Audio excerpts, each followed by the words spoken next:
मोक्षमार्गस्य नेतारं भेत्तारं कर्मभूभृतां ज्ञातारं विश्वतत्त्वानां वन्दे तद्गुणलब्धये वन्दे तद्गुणलब्धये. आचार्य उमास्वामी विरचित तत्वार्थ सूत्र मोक्षशास्त्र आपण बघतोय. तर आपला पहिला अध्याय संपलेला आहे. आता ह्या पहिल्या अध्यायाबद्दल थोडंसं म्हणजे रिव्हिजन म्हणा किंवा त्याच्याबद्दलचं आणखीन काय थोडंसं जाणण्यासारखं आहे. तर त्याचं इथं प्रथम अध्याय का परिशिष्ट म्हणून इथं एक थोडंसं त्यांनी त्याच्या संबंधी दिलेलं आहे. तर ते वाचूया आपण. पान नंबर आहे 100. ह्या अध्यायामध्ये आपण जे बघितलं ना तर त्याचं साधारण एक रिव्हिजन ह्याच्यामध्ये होते किंवा थोडासा विसर पडलाय तर ते परत आपल्याला थोडंसं लक्षात येईल. हां, तर इथं दिले सम्यक दर्शन के संबंध में कुछ ज्ञातव्य. म्हणजे काय, ह्या सम्यक दर्शन संबंधी काही गोष्टी जाणण्यायोग्य आहेत. ज्ञातव्य म्हणजे काय, जाणण्यासारख्या. तर त्या गोष्टींचा इथं खुलासा केलेला आहे. सम्यक दर्शन की आवश्यकता म्हणजे एवढं सम्यक दर्शन आपल्याला महत्त्वाचं आहे असं का सांगतायत, परत परत त्याच्यावर जोर का देत आहेत, त्याच्याबद्दलच परत इथं सविस्तर खुलासा का करतायत, तर त्याची आवश्यकता इतकी आहे. ती आवश्यकता काय आहे तर ते इथं सांगतायत. एकाने प्रश्न विचारलाय, ज्ञानी जब कहते हैं कि सम्यक दर्शन से धर्म का प्रारंभ होता है, तब फिर सम्यक दर्शन रहित ज्ञान और चारित्र कैसे होते हैं. म्हणजे आता सम्यक दर्शन जर आहे तरच तिथं आपण जे काही करतोय, धर्मासंबंधीच्या जे काही क्रिया आहेत, शुभभाव आहे, तर तिथं काय म्हटलेलं आहे, तर त्या गोष्टींना किंमत आहे. कधी, सम्यक दर्शन असेल तर. आणि सम्यक दर्शन नसेल तर त्या सगळ्या क्रिया व्यर्थ आहेत.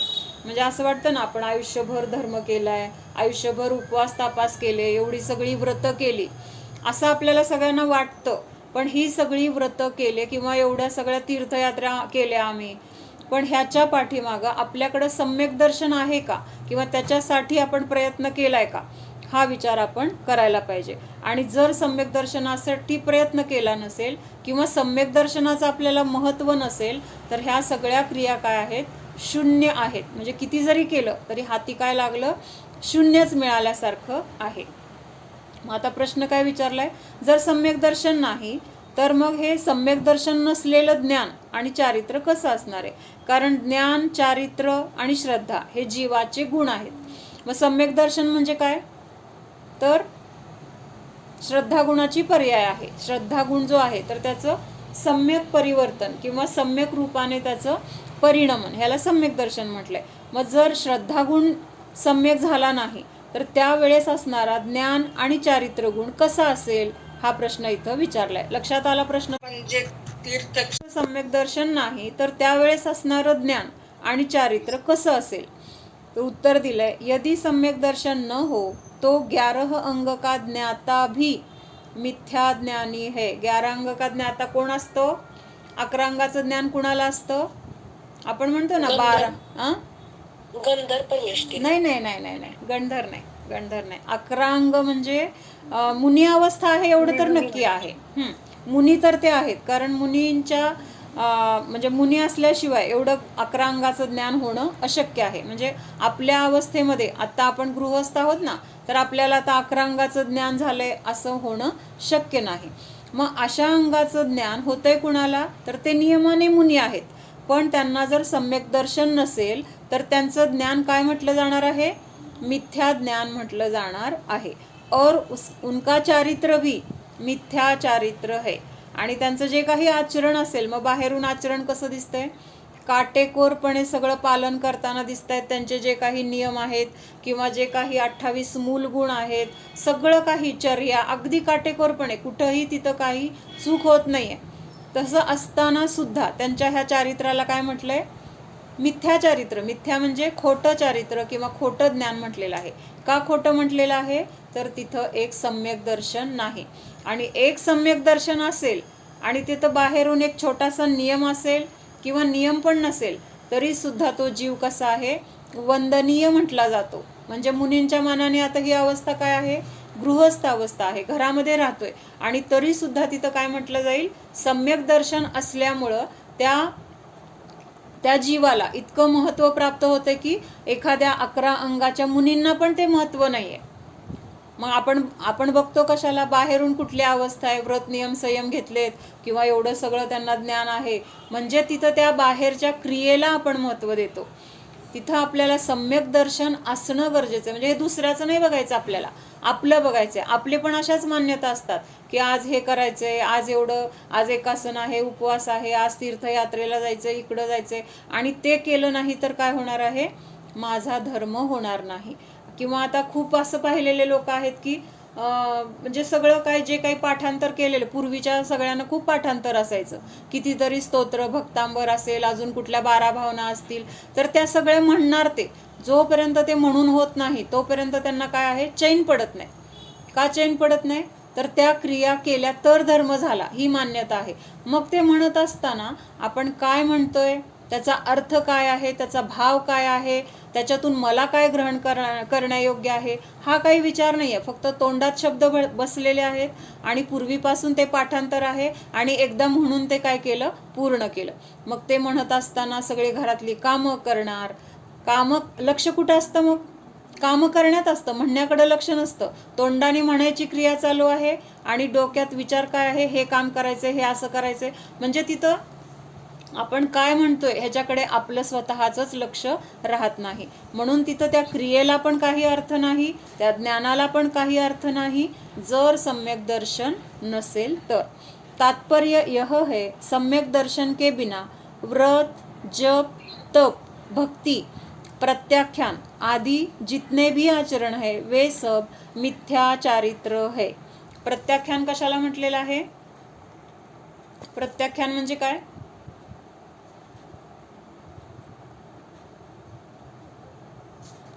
प्रत्याख्यान म्हणजे त्याग. काय होते अर्थ, प्रत्याख्यान शब्दाचा अर्थ काय आहे, त्याग. आता क्रोधमान मायालोभ मध्ये येतं की नाही, अप्रत्याख्यानावरण, प्रत्याख्यानावरण. मग अप्रत्याख्यानावरण म्हणजे काय, तिथं थोडा सुद्धा त्याग आपल्याकडून केला जात नाही. प्रत्याख्यान म्हणजे त्याग आणि म्हणजे नाही. म्हणजे असा कशा आहे की तिथं थोडा सुद्धा त्याग त्या जीवाकडून होऊ देत नाही. मग त्याला म्हटलेलं आहे अर्थच त्याग आहे. प्रत्याख्यान शब्दाचा अर्थ त्याग आहे, त्यावरून तिथं शब्द तो घेतलाय की अप्रत्याख्यान, म्हणजे तिथं त्याग केला जाऊ शकत नाही. आणि त्यामुळे तिथं त्या गुणस्थानाला, म्हणजे आता 4थ्या गुणस्थानामध्ये काय आहे, सम्यक दर्शन तर आहे, पण तिथं कुठलाही त्याग नाही आहे. त्याग म्हणजे काय, व्रत नियम संयम. त्याग म्हणजे काय, एखाद्या गोष्टीचा आपण त्याग केला किंवा एखादी गोष्ट करणार नाही असं ठरवलं, एखादी गोष्ट आज एकदाच खाणार असं ठरवलं, हे जे काही आपण म्हणतोय ना, तर ते काय आहे, जे करत नाही तर ते काय झाला, त्याचा आपण त्याग केला असं म्हटलं जातं. मग प्रत्याख्यानावरण म्हणजे काय, आपल्याला तिथं त्याग करण्यासाठी किंवा तिथं ते अडथळा आणला जातोय, असं ते अडथळ्याचं आवरण जिथं येते, तर असा तो कशाय, त्याला अप्रत्याख्यानावरण म्हटले. आणि पुढचा कुठला आहे कशाय, प्रत्याख्यानावरण. आता प्रत्याख्यानावरण म्हणजे काय आहे, तिथं नाही आहे तिथं. आता नुसतं प्रत्याख्यानावरण म्हणजे काय असणार विशाखा, आपण बघितलं की तिथं त्याग होत नाहीये. मग पुढचा कुठला कशा आहे, प्रत्याख्यानावरण. मग ह्याच्यामध्ये काय असणार, तिथं काय आहे, हा, म्हणजे तिथं थोडा का होईना तिथं काय आहे, तर त्याग संयम वगैरे आहे, त्याला तिथं म्हटलंय प्रत्याख्यानावरण. पण तिथं पण पूर्ण नाहीये.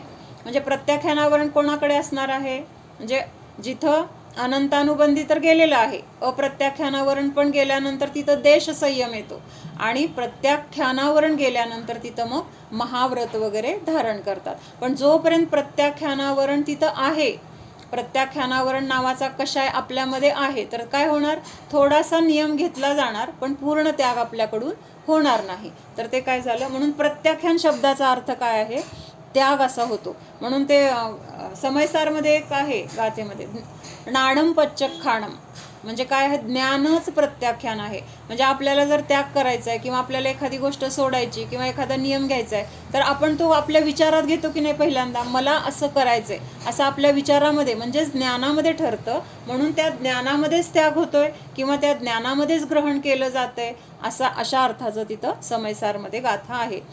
मग इथं काय सांगितलंय, सम्यक दर्शन के बिना व्रत जप तप भक्ति प्रत्याख्यान आदि जितने भी आचरण है वे सब मिथ्या चारित्र हे सगळं नुसतं वाचून समजून घ्यायचं असं नाही, तर आपल्या स्वतःची परीक्षा आपण करायची की आपल्याला जेव्हा आपण एखादं व्रत करतोय किंवा शुभ क्रिया करतोय, ती क्रिया करत असताना आपण सम्यक दर्शनासाठी प्रयत्न करतोय का, किंवा सम्यक दर्शन आपल्याजवळ आहे का, ते मिळवण्याची आपल्याला इच्छा आहे. सम्यक दर्शन मिळवायची इच्छा जास्त आहे का व्रत नियम संयम करायची इच्छा जास्त आहे, हा विचार आपण करायला पाहिजे. म्हणजे हे जर त्याचं महत्त्व समजलं तर आपण मग कशाला महत्त्व देणार आहे, सम्यक दर्शन प्राप्त करून, म्हणजे ह्या क्रिया तर करायच्यात, पण ह्या क्रिया करत असताना तिथं सम्यक दर्शन असलंच पाहिजे. परवा आम्ही गजपंतला गेलतो ना, तर तिथे एका पंडितांनी सांगितलं, फारच छान वाटलं मला ते. त्यांनी सांगितलं की अशा कितीतरी रात्री आपल्या सगळ्यांच्या गेलेल्या असतील की काहीतरी चिंता आपल्याला लागलेली आहे आणि रात्रभर आपण त्या चिंतेमध्ये तळमळतोय, कसं होणार, हे असं का झालं, जे काय असेल ते प्रत्येकाला, भले ते अभ्यासाच्या संदर्भात असेल, घरातल्या काही कटकटीच्या संदर्भात असेल, काही अडचणीच्या संदर्भात असेल, अशा कितीतरी रात्री प्रत्येकाच्या गेलेल्या असतात की आता हे काय करायचं, कसं करायचं, असं केलं तर, तसं केलं तर, असं आपणच आपल्या मनामध्ये काय करत असतो, कल्पना किंवा त्या चिंतेमध्ये आपण आपला रात्रभर त्याच्यामध्ये एका गोष्टीसाठी आपण घालवलेला असतो किंवा त्याची आपण इतकी चिंता करतोय. मग त्याने असा प्रश्न विचारला का, कुणाला असं झालंय का की रात्रभर मला सम्यक दर्शन कसं होत नाहीये, मला सम्यक दर्शन कधी प्राप्त होईल ह्याच्यासाठी आपण आपली रात्र कधी घालवली का, अशी ओढ आपल्याला असली पाहिजे. मला छान वाटलं हे मावशी. म्हणजे संसारातल्या ज्या गोष्टी आपल्याला नियमाने दुःख देणाऱ्या आहेत, नियमाने आपण त्यांना सोडणार आहे किंवा त्या आपल्याला सोडून जाणार आहेत, अशा गोष्टींसाठी जे आपलं नाही त्याच्यासाठी आपण असं रात्र काय करतोय, आकुलता करतोय, संकलेश परिणाम, आर्तध्यान करतोय. कशासाठी, जे आपलं नाही त्याच्यासाठी. आणि जे माझ्यासाठी खरंच गरजेचं आहे, ज्याच्यामुळं मला खरं सुख मिळणार आहे, त्याच्यासाठी आपण कधी रात्र जागून अशी चिंता केली का. म्हणजेच ह्याच्यावरून आपल्याला परीक्षा येते की नाही, आपली होते की नाही, की आपल्याला सम्यक दर्शनापेक्षा संसारातल्या गोष्टींचं महत्त्व आहे. ठीक आहे, आपल्याला आपली चूक कळली, ही गोष्ट खूप महत्त्वाची आहे. मग चूक कळल्यानंतर ती चूक होऊ नये ह्याच्यासाठी प्रयत्न होणार आहेत. पण जर आपली चूकच नाही कळली तर आपण त्याच्यासाठी प्रयत्न करू शकणार नाही. म्हणून अगोदर आपल्याला आपलं काय चुकतंय, कुठं चुकतंय आणि माझं काय चुकतंय, आपल्याला दुसऱ्याचं बघायचं काहीच कारण नाही. म्हणजे दुसऱ्याच्यामध्ये आपण बदल करू शकत नाही आणि दुसरा पण आपल्यामध्ये बदल करू शकत नाही. त्यामुळे परीक्षा कुणाची करायची आहे, आपली परीक्षा करायची. आपली परीक्षा केली तर आपल्याला आपली चूक कळणार आहे. चूक कळणं ही पहिली पायरी आहे आणि त्याच्यानंतर त्याच्या पुढची पायरी मग होणार आहे. कुठली पायरी, की ती चूक सुधारण्यासाठी प्रयत्न करावे असं वाटणार आहे, मग प्रयत्न केले जाणार आहेत. प्रयत्न करताना सुद्धा लगेच आपल्याला यश येणार आहे असं नाही, कारण पूर्वीचे संस्कार परत तिथे उदयाला येणार आहेत, परत तिथं अडथळा करणार आहेत. मग त्या अडथळ्याला ओलांडून आपल्याला पुढे जायचे, त्याच्यासाठी आपल्याला शक्ती द्यावी लागणार आहे. मग ह्या सगळ्या गोष्टी करून आपल्याला एकदा सम्यक दर्शनाची प्राप्ती कशी होईल ह्याचा प्रयत्न करायला पाहिजे. इसलिए यहाँ जानना आवश्यक है कि सम्यक दर्शन क्या है और वह कैसे प्राप्त हो सकता है. सम्यक दर्शन क्या है, वह द्रव्य है, गुण है या पर्याय. आता आपला अभ्यास झालाय, सांगा आता तुम्ही सम्यक दर्शन हे काय आहे, द्रव्य आहे, गुण आहे का पर्याय आहे. पर्याय आहे कशाची, जीवाची पर्याय, हा जीवाची पर्याय, ज्ञान गुणाची ना, ज्ञानाची पर्याय. सम्यक दर्शन म्हटलंय, सम्यक दर्शन कशाची पर्याय आहे, आपलं जीवाचीच पर्याय ना, श्रद्धा गुणाची पर्याय, श्रद्धा गुणाची. हा, मग जीवामध्ये जे गुण आहेत तर त्या गुणामधला एक श्रद्धा नावाचा जो गुण आहे तर त्या गुणाची ही पर्याय आहे. मग एकतर ह्या श्रद्धा गुणाची विपरीत पर्याय असेल किंवा सम्यक पर्याय असेल. विपरीत असेल तेव्हा आपण काय म्हणतो, मिथ्यात्व आहे किंवा मिथ्या दर्शन आहे. आणि तिथं जर ती पर्याय सम्यक झाली असेल तर तिथं सम्यक दर्शन आहे किंवा सम्यक्त्वाची प्राप्ती झालेली आहे असं म्हणतो. म्हणून सम्यक दर्शन हे श्रद्धा गुणाची पर्याय आहे. इस जगत में 6 द्रव्य है, उनमें से एक चैतन्य द्रव्य जीव है और 5 अचेतन जड़ द्रव्य पुद्गल, धर्मास्तिकाय, अधर्मास्तिकाय, आकाश और काल है. जीव द्रव्य अर्थात आत्मवस्तु में अनंत गुण है. उनमें से एक गुण श्रद्धा, मान्यता, विश्वास, प्रतीति है. उस गुण की अवस्था अनादि काल से उलटी है. कुणाची उलटी आहे? माझी आहे की नाही. आपल्यालाच सगळं ह्या संसारात अडकलोय म्हणजे माझीच मान्यता उलटी आहे की नाही. म्हणजे आपल्याला आपलं बघायचंय. त्यामुळे इथं काय सांगितलंय की अशी ही जी विपरीत मान्यता किंवा उलटी मान्यता आहे तर ती माझीच आहे. इसलिए जीव को अपने स्वरूप का भ्रम बना हुआ है. काय भ्रम झालं ह्या उलट्या मान्यतेमुळं? माझं जे स्वरूप आहे तर ते जसं आहे तसं स्वरूप मला दिसत नाही, आणि जसं नाही तर त्या स्वरूपाला आपण काय करतोय, ते माझं रूप असं आपण मानतोय. उस अवस्था को मिथ्या दर्शन कहते हैं.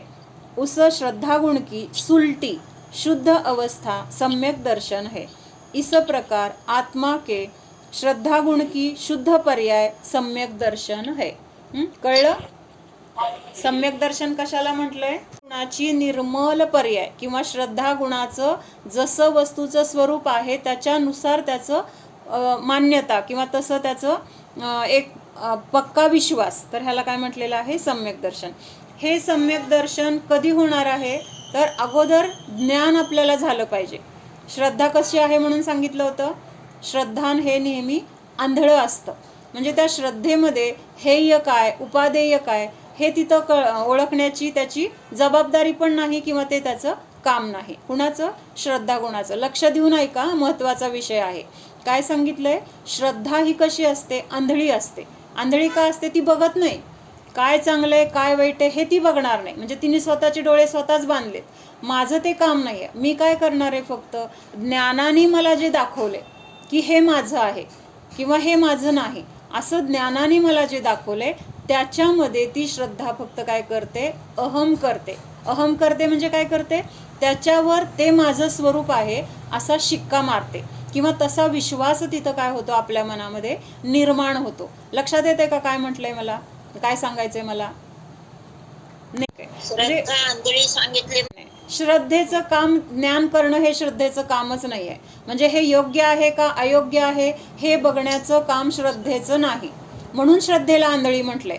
म्हणजे ते खरं आंधळं आपण आंधळं कशासाठी म्हणतोय इथं? की ते काम तिचं नाही आहे. म्हणजे श्रद्धाला सांगितलं ना ह्याच्यावर शिक्का मार, किती शिक्का मारणार? हे तुम्ही दिलेलं चांगलं आहे का वाईट आहे का, खरं आहे का खोटं आहे का, हे श्रद्धा बघणार नाही. ज्ञानाने सांगितलंय हे शरीर दिसतंय ते माझं आहे असं ज्ञानाने तिथं ज्ञानाच्या द्वारे आपल्याला कळलंय की मग श्रद्धा काय करते? हां, हे शरीर म्हणजे मीच असं तिथं काय करते? ती श्रद्धानं पक्क करते किंवा ते आपली मान्यता आपल्या मनामध्ये तशी पक्की होते. म्हणजे दोन गुणांचं दोन कार्य आहे, पण ज्ञान गुणाचं जे कार्य आहे ज्ञानाने जे दाखवून दिले तर त्याच्यामध्ये श्रद्धा काय करते? हे म्हणजे मी असं तिथं पक्क श्रद्धानं तिथं श्रद्धेच्या द्वारे होते. ज्ञानाच्या द्वारे हे श्रद्धान होणार नाही. ज्ञानाच्या द्वारे फक्त ज्ञान होणार आहे. हे शरीर आहे, मग हे माझं शरीर आहे असं ज्ञानाने दाखवून दिलं. मग हे शरीर म्हणजे मी, जीव म्हणजे हे सगळे गुण म्हणजे जीवच आहे ना. जीव कुठं वेगळा आहे? श्रद्धा म्हणजे समजलं पाहिजे ना, चांगलं आहे का वाईट म्हणायचं. मग ज्ञानाला म्हणायचं. हा, ज्ञान म्हणते ना, मग ज्ञान नाही म्हणते ना, ज्ञानाला नाही ना. जाणणं हे ज्ञानाचं काम आहे. जाणणं म्हणजे काय आहे हे जाणणं हे ज्ञानाचं काम आहे. आणि ज्ञानाने जे जाणले त्याच्यामध्ये हे मी आहे असं मानणं हे श्रद्धेचं काम आहे. म्हणजे आता दुकानदाराने आपल्याला दाखवल्या ह्या साड्या आहेत, मग आपल्याला जी आवडली तर ही माझी साडी, म्हणजे ती साडी दाखवायचं काम दुकानदाराने केले, मग घ्यायचं काम आपण केले. कळते का? पण तिथं आता हा परफेक्ट लागू होत नाहीये हे उदाहरण. इथं काय आहे? ज्ञान सांगतं की हे शरीर, हे घर, हे मुलं बाळ हे माझं आहे असं ज्ञानाने फक्त हे माझ्या संयोगात आहे असं दाखवून दिलं. मग श्रद्धा काय करते? त्याच्यामध्ये मी स्थापन करते. जसं आपण निक्षेप बघितला होता ना, निक्षेपमध्ये बघितलं होतं की नाही? तो मुलगा कोण आहे? महावीर आहे. तो खरा नाही आहे, पण त्याच्यामध्ये महावीर नावाचं काय केला? तिथं निक्षेप केला. तसं ज्ञानाने आपल्याला दाखवून दिलं की हे शरीर आहे, हे घर आहे, ही मुलं बाळ आहेत. मग श्रद्धा काय करते? त्याच्यामध्ये हे म्हणजे मी, हे माझं असं तिथं काय करते? संकल्प किंवा एक प्रकारचं तिथं श्रद्धा मीपणा त्याच्यामध्ये स्थापन करते. म्हणजे ज्ञान आपल्याला दाखवून देते आणि श्रद्धा त्याच्यामध्ये एकतर काय सांगितलं? समजा ज्ञानाने सांगितलं की हे जे काही संयोग आहेत ते माझं नाही. हे कोण ठरवतं? हे आपल्याला ज्ञानाच्या द्वारे कळणार आहे, चांगलं किंवा वाईट.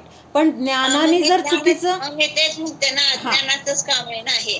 ज्ञानाचं काम आहे, बरोबर आहे की. पण आता समजा ज्ञानाने दाखवलं की बाबा हे ज्ञान, पण मिथ्या ज्ञान का म्हटलेलं आहे? तिथं जसं आहे तसं त्यांनी जाणलं नाही ना ज्ञानाने. ज्ञानाला पण हे कळलं नाही की बाबा हे, आता समजा हे समोर शरीर दिसते, मग शरीर, हां, मग हे शरीर माझ्या संयोगात आहे म्हणजे माझं आहे असं ज्ञानाने तिथं दाखवून दिलं की लगेच श्रद्धा काय करते, हे शरीर म्हणजेच मी असा तिथं पक्का निर्णय तिने केला. म्हणजे आता एखादा कायदा पास झाला, कुणी केला कायदा कुणी केला? खालच्या मंत्री लोकांनी वगैरे, जे काही त्यांचं बैठक वगैरे त्यांचं काय असेल ते सगळा अभ्यास करून त्यांनी कायदा केला. मग तिथं गेलं कुणाकडे? आता ते पंतप्रधानाकडे गेलं. मग पंतप्रधान काय करणार? त्यांनी सगळं ठरवलंय ना, ते बरोबरच असेल म्हणून तिथं शिक्का मारला. एक ढोबळ म्हणून घ्या बरं का, ते तुम्ही लिहिलेलं बरोबर आहे का, तो कायदा कसा योग्य आहे, पहिला कसा चुकीचा होता, हे तिथं ते बघणार नाहीत. त्यांचं काम काय आहे की त्याच्यामध्ये शिक्का मारणं. आणि जोपर्यंत ते शिक्का मारत नाही तोपर्यंत तो कायदा म्हणून प्रचलित होणार आहे का, मान्य केला जाणार आहे का समाजामध्ये, आपण मान्य करणार आहे का?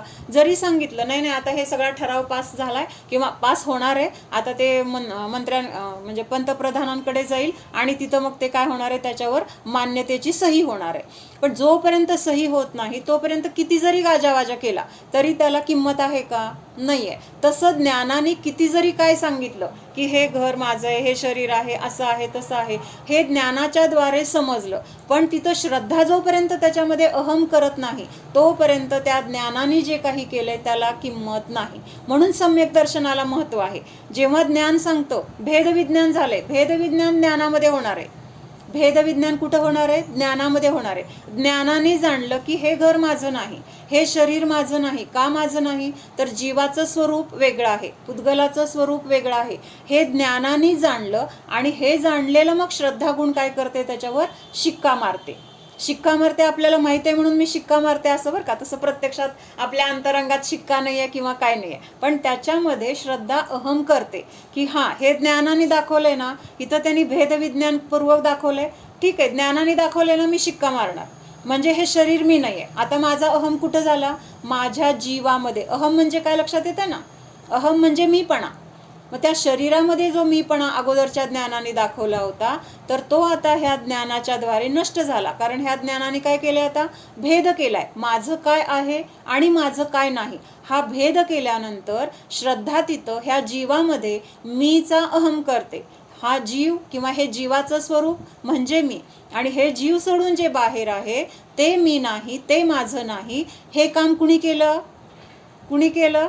श्रद्धाने. म्हणजे तिथं पंतप्रधानांनी शिक्का मारल्यानंतर तो ठराव काय झाला? सगळ्यांना, सर्वसामान्य किंवा सगळीकडे मान्यता पावला. बरोबर आहे? तसं ह्या श्रद्धेने ह्या जीवाला आता वेगळं केले म्हणजे हे शरीर माझं नाही म्हणून पहिला शिक्का निघून गेला आणि जीव मी असं तिथं काय केलेलं आहे? अहम केलाय. पण श्रद्धेने ठरवलं नाही आहे की खरंच जीवामध्ये हे गुण आहेत का, जीवापासून हे बाकीचं कसं वेगळं आहे, हे श्रद्धा ठरवत नाही आहे. हे ठरवण्याचं काम कोण करतंय? ज्ञान गुण करतोय. म्हणून ज्ञान पण कधी मग ह्या ज्ञान गुणाला जेव्हा श्रद्धेने संमती दिली म्हणजे काय? आहे तसं स्वीकारलं, तसं श्रद्धान झालं. आणि हे श्रद्धान झाल्यावर अगोदर त्या श्रद्धाला त्या ज्ञानाने जे काही दाखवलं होतं ना, ते ज्ञान आता सम्यक म्हटलं गेलं. जोपर्यंत श्रद्धा तिथं शिक्का मारत नव्हती तोपर्यंत त्या ज्ञानाला पण तिथं सम्यक मानलं जात नव्हतं. मग त्याला सम्यक कधी म्हटलंय? जेव्हा श्रद्धा त्याच्यामध्ये काय झाली आहे?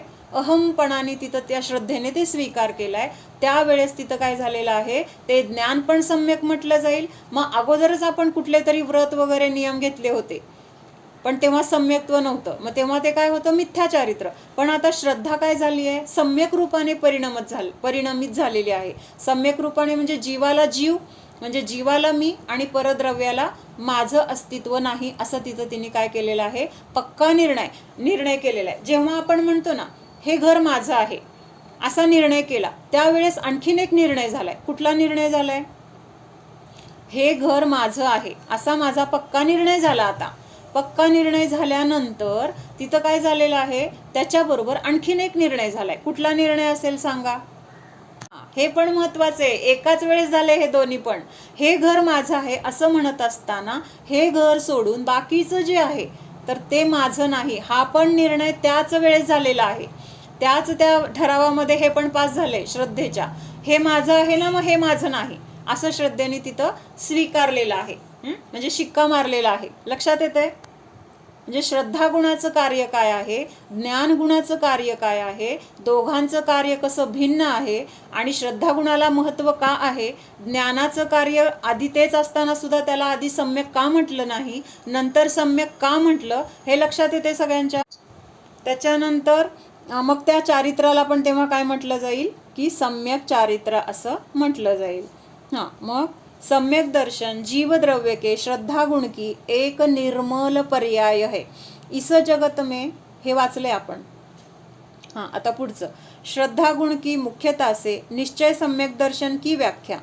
श्रद्धा गुण की जिस अवस्था के प्रकट होने से अपने शुद्ध आत्मा का प्रतिभास हो सो सम्यक दर्शन है. काय सांगितलं? श्रद्धा गुण की जिस अवस्था के प्रकट होने से अपने शुद्ध आत्मा का प्रतिभास हो सो सम्यक दर्शन है. म्हणजे तिथं हा मी किंवा हे माझं जीव, हे माझं अस्तित्व, असं तिथं श्रद्धा गुणाची ही अवस्था प्रकट झाली, आणि ह्या अवस्थेलाच काय म्हटलेलं आहे, सम्यक दर्शन असं म्हटलेलं आहे. सर्वज्ञ भगवान की वाणी में जैसा पूर्ण आत्मा का स्वरूप कहा गया है वैसा श्रद्धान करना सो निश्चय सम्यक दर्शन है. मग भगवंतांनी जे सांगितलंय तत्व, तर त्या तत्वामध्ये आत्म्याचं स्वरूप पण सांगितलंय. मग अगोदर हे आत्म्याचं स्वरूप काय आहे की जीव कसा आहे, अस्पर्शी आहे, अरूपी आहे, शरीराने रहित आहे, जीवामध्ये रागद्वेष नाहीत, हे सगळं स्वरूप आपल्याला दिव्यध्वनीच्या द्वारे ह्याचं ज्ञान होणार आहे. याचं हे ज्ञान आपल्याला झाल्यानंतर मग त्या ज्ञानावर श्रद्धा काय करणार आहे, फक्त त्याच्यामध्ये मीपणाचा तिथं अहम स्थापन करणार आहे. हां, निश्चय सम्यक दर्शन निमित्त को अपूर्ण या विकारी पर्याय को भंग भेद को या गुणभेद को स्वीकार नहीं करता, भेद रूप लक्ष नहीं लेता. म्हणजे देवशास्त्र निश्चय सम्यक दर्शन म्हणजे काय, जसं आहे तसं मानणं. मग आता कुणाच्या निमित्तात मला एखादी गोष्ट मिळाली, कुणाच्या निमित्तात माझं नुकसान झालं, तर त्या निमित्ताला इथं सम्यक हे निश्चय सम्यक दर्शन आहे ना, तर ते निमित्ताला दोष देणार नाही, त्याच्यामुळं झालं म्हणून त्याला कर्तापणा मानणार नाही. तर तिथं काय म्हणणार, माझं जीवद्रव्य स्वतंत्र आहे, माझं परिणमन माझ्या योग्यतेने झालेलं आहे, बाहेर जे कोण आहे ते निमित्त आहे, करता नाही. निमित्त आणि कर्तामध्ये फरक आहे. निमित्त म्हणजे काय, काय करत नाही, आणि कर्ता म्हणजे त्याच्याकडून ती गोष्ट केली गेली तर त्याला कर्ता म्हणण्यात येतं. पण इथं बाहेरचं जे आहे ते निमित्त आहे, ते माझ्या द्रव्यामध्ये काही करू शकत नाही. त्यामुळं निश्चय सम्यक दर्शन ह्या बाहेरच्या गोष्टींना काही महत्त्व देत नाही. आणि निश्चय असं दोन्ही प्रकारचं सम्यक दर्शन बघितलं ना आपण.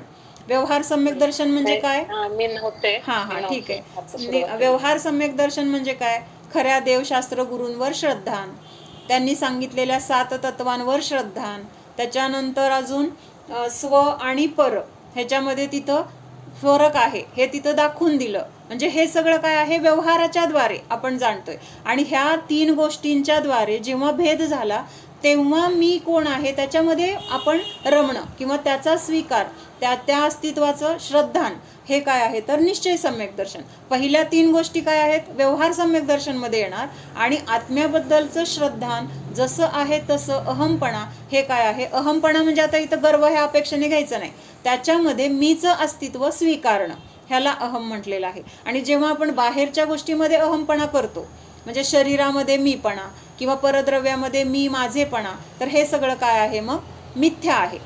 आणि स्वमध्ये असेल तेव्हा ते सम्यक आहे. मग निश्चय सम्यक दर्शन जे आहे, तर ह्या बाहेरच्या निमित्तामुळं मला हे झालं, किंवा त्यांनी मला सम्यक दर्शन उत्पन्न करून दिलं, त्यांनी माझ्या कर्माचा नाश केला, असं व्यवहाराने जे बोललं जातं त्याला निश्चय सम्यक दर्शन स्वीकारत नाही. निश्चय सम्यक दर्शन काय म्हणतंय, प्रत्येक द्रव्याचं परिणमन ज्याच्या त्याच्या योग्यतेनं ज्याच्या त्याच्यामध्ये आपोआप होते, त्याला बाहेरच्या कुठल्याही द्रव्याची गरज नाही. हाँ, बहुत से लोग यह मानते हैं कि मात्र एक सर्वव्यापक आत्मा है और वह आत्मा कूटस्थ मात्र है, किंतु उनके कथनानुसार चैतन्य मात्र आत्मा को मानना सम्यक दर्शन नहीं है. आता इतर लोकांमध्ये असं मानलेलं आहे, हे जे अख्खं विश्व आहे ना, तर ते अख्खं विश्व म्हणजे काय आहे, एकच आत्मा आहे. जेव्हा जीव मरतो तर काय होतो, त्याच्यामध्ये जाऊन विलीन होतो. किंवा आत्ता इथं जो जीव जन्मतो तर त्याचाच एक भाग इथं, त्याचा अंश इथं त्यांनी ह्या रूपाने तिथं तो प्रकट झालाय, अशी त्या लोकांची मान्यता आहे. तर असं मानणं सुद्धा, असं जर कोणी मानत असेल तर ते काय आहे, खरं चैतन्य स्वरूप नाही, किंवा तसं मानणं सम्यक दर्शन नाही.